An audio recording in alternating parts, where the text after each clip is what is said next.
So now let's think about the economy in general.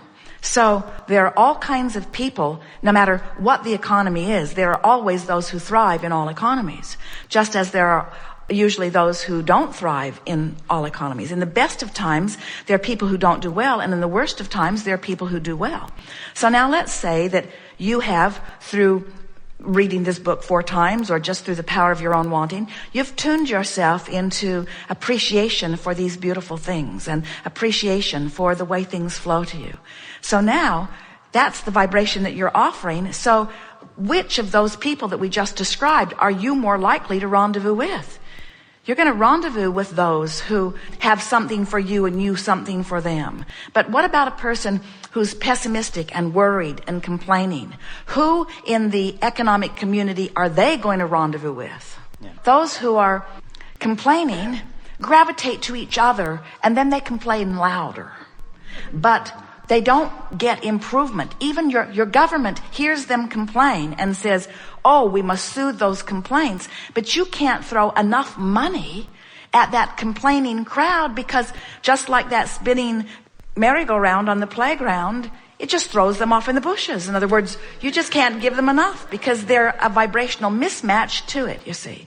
While those who are confident and secure and knowing about the well-being of the universe are magnetically attracting it. And you're right. Then those who are attracting it stand there all full and glistening and shiny and prosperous. And those who are outside of the vortex, not attracting it, are annoyed by that. And they say, there is injustice, and we need to level the playing field. And we say, there is no injustice. Law of attraction gives everyone exactly what they are offering vibrationally. The more I appreciate, the more comes to me. Right. The more I make peace with where I am, and the more I appreciate whatever I give my attention to. But for most people, that sounds so simplistic. There just has to be more. Oh, you have a secret donor that you're not owning up to. I know that you've inherited your wealth and you're just pretending that it comes through your bliss. And then you could say, any story that works for you. In other words, as you argue for your limitations by messing with my story, you're just arguing for your limitations. I argue for my prosperity, you argue for your limitations. It is exhilarating to stand in a place where you know what you don't want, which causes you to consciously become aware of what you do want. And then to recognize that it's not easy to think about what you do want, because what you don't want is more active. And then to make a decision that you're going to make what you do want on this subject more active than what you don't want. It's what we've just been talking about personality traits in others. So then, through the power of your mind, you do some focus wheels, or you make some lists of positive aspects, but you deliberately think a better feeling thought until you've trained your vibration into a better feeling place. And then, now that part was fun in and of itself, we think, and you do.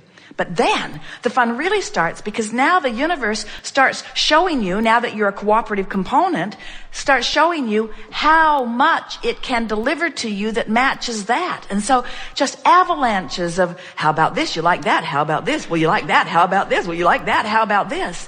Until you begin to feel the power of the directing of your thoughts relative to everything. It is so exhilarating. You are a creator, and when you are deliberately creating, it is over the moon. Yes. And you're all creating. You're all creating. Your point of attraction is emanating. You can't turn it off. You are creating.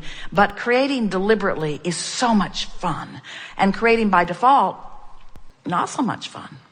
Yeah. Attracting to you by virtue of your vibration and not knowing what you're doing, so not knowing what to do about it, that's not fun.